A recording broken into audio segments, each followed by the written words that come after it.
Secret Files.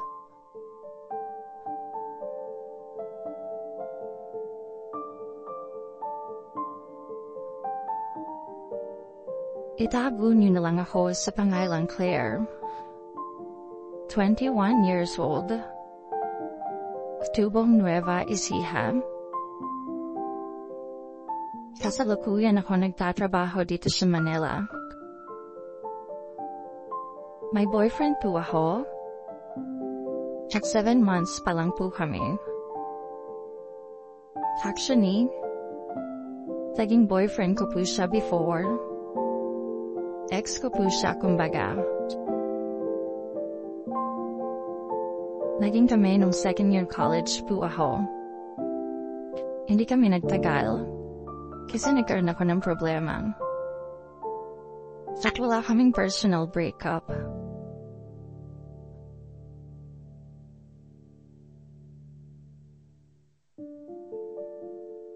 Sobrang sakit po nito sa akin.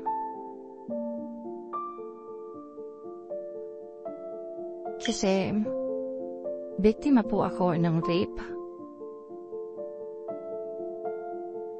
Nung na-rape ako, I was first year college. Hindi kami mayaman. Sa madaling sabi, wala kaming kaya sa buhay. Ang mga magulang ko ay magsasaka.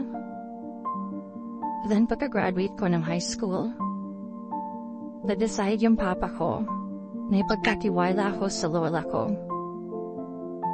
Actually, malayong kamag-anak na po.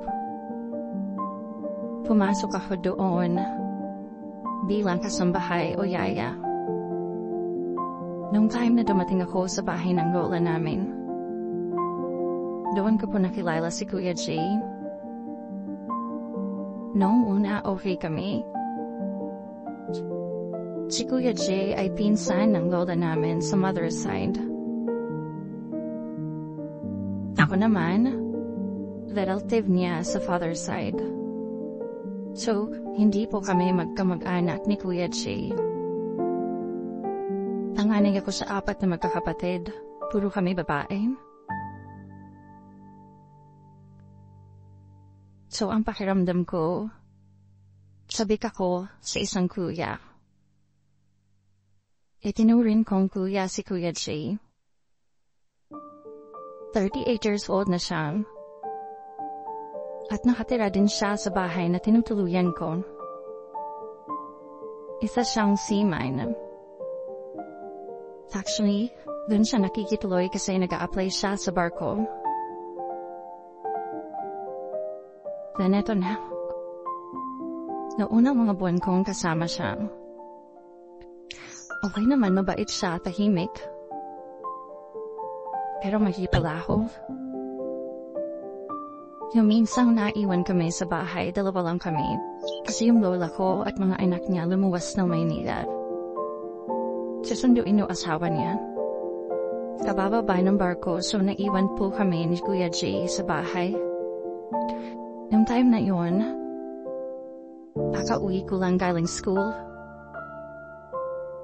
Sadatnan ko siya sa sala nanonood ng TV. Pinansin ko siya. Sabi ko, Kuya, wala sila. Sumagot naman siya. Sabi niya, oo, nasa Maynila. At sa isang araw pa sila uuwi.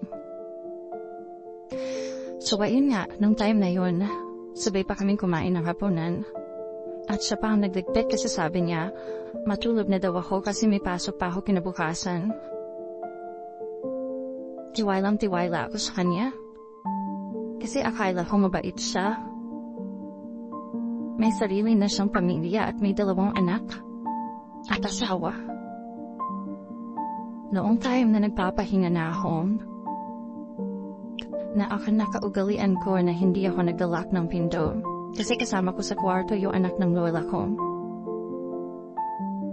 Noong oras na yon, hindi nakalak ang pinto.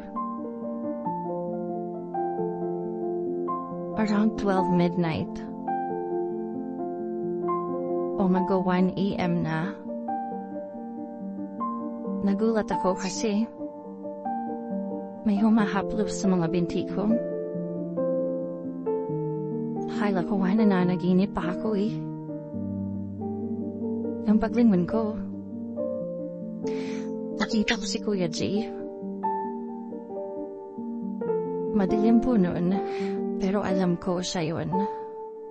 Nagulat ako, kaya bigla akong napabangon. Sabi ko, Kuya, anong ginagawa mo dito? Bigla niya akong sinampal at hinablot ako sa braso ko. Sobrang takot yung nararamdaman ko noong mga panahon na yun. Naghahalong takot, gulat, galit yung nararamdaman ko.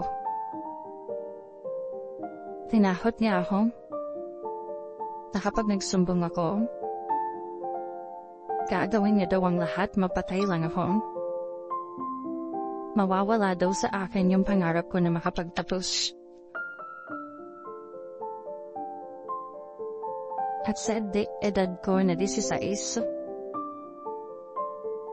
ayoko mawala ang pangarap ko. Kaya pinili kong manahimik. Araw-araw napapansin nila na parang wala ako sa katinoan. Wala akong ganang pumasok barkada. At iba't ibang lalaki ang naging takbuhan ko.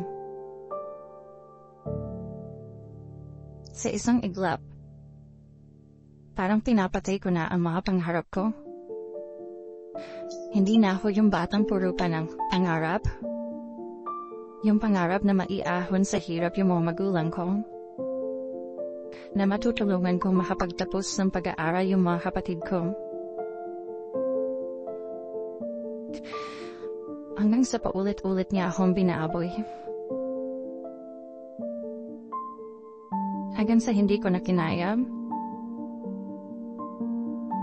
At tinuyan ko ng sinabi sa tinitirhan namin yung mga nangyari. Kung paano niya ako ginamit, binaboy. Galit na galit ang mga magulang ko.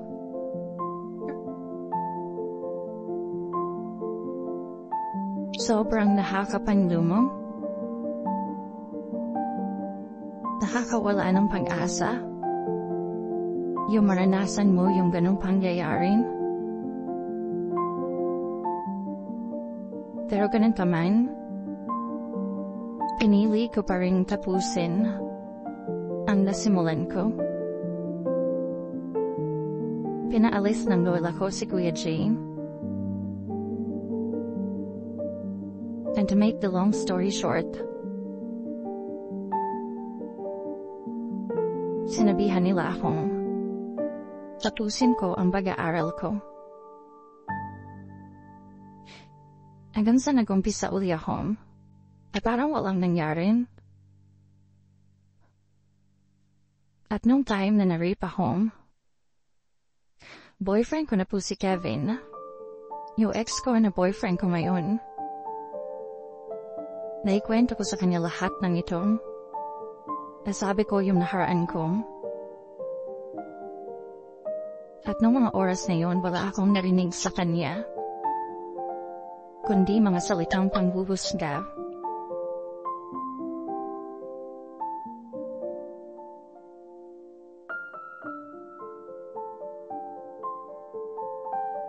Kaya sobrang mahal ko dahil hindi niya ako hinusgahan. Pinili niya pa rin akong tanggapin at mahalin. Alam ko yung iba, huhusgahan agad ako.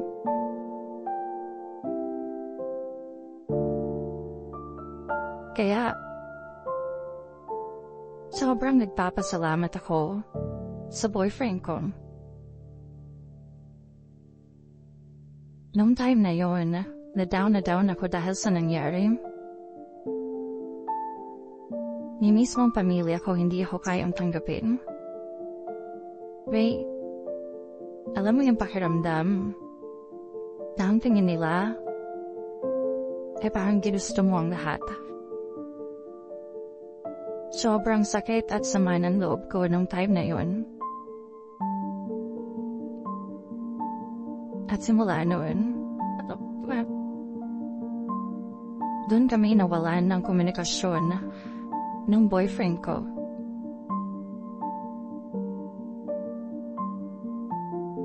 Maraming nangyari, at isa na doon yung naging magkarelasyon sila ng best friend ko. Yung ex-boyfriend ko noon, na boyfriend ko ngayon, naging sila ng best friend ko. Yung sama ng loob kong nagpatong-pato na. Hanggang sa lumuwas ako ng Maynila. At dito ko na nahanap yung trabaho ko. October 2015 yun. Nawalan na ako ng balita sa ex-boyfriend ko that time. Hanggang sa July 16, nag-chat siya sa akin sa FB na humumusta. Hanggang sa nalaman ko na wala na pala sila ng best friend ko. Marami kaming napag-usapan na. At isa na doon yung dahilan kung bakit ako nawala ng walang paramdam. At doon ko na sinabi sa kanya lahat ng nangyari sa akin.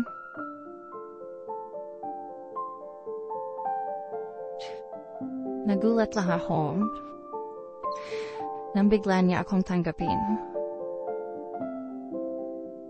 Nang walang iniisip na kung ano. Alam ko maraming magagalit at magtataka.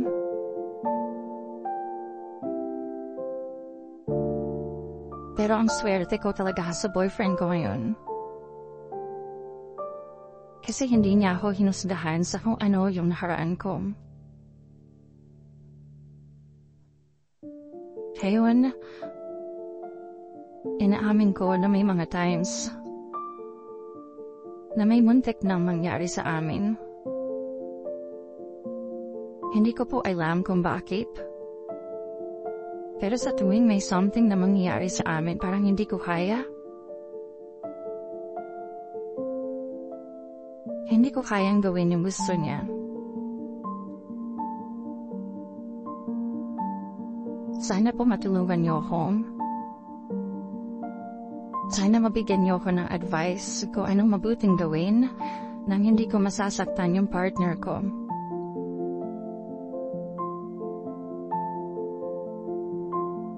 Kasi gustong-gusto kong iparamdam sa kanya ang pagmamahal ko.